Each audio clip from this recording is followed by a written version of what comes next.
Subscribe कीजिए इस channel को और घंटी का बटन दबाइए लेटेस्ट वीडियो देखने के लिए। आएल कार्तिक मास माई हे सामा लेलनि जबास। आएल कार्तिक मास माई हे सामा लेलनि जबास। घर पछुअर बाहो कथा भैया चिठिया हे लिखाऊ। घर पछुअर बाहो कथा भैया चिठिया हे लिखाऊ। घर पछुअर बाहो हजमा भैया चिठिया हे पहुँचाऊ। घर पछुअर बाहो हजमा भैया चिठिया हो पहुँचाऊ।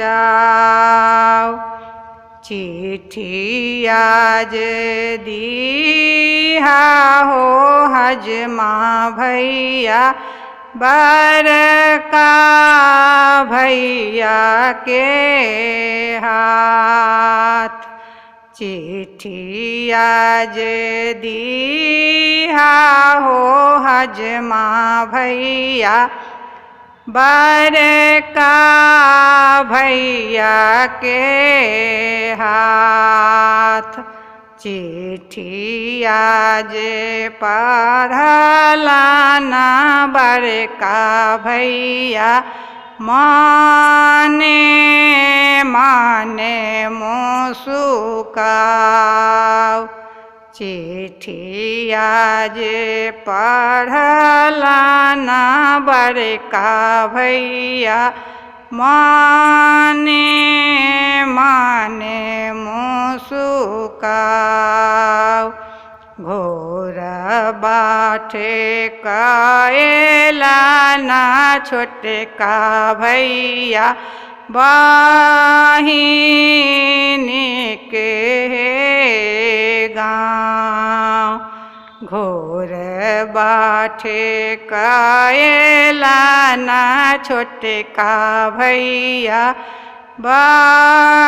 बहिनी के गाँव।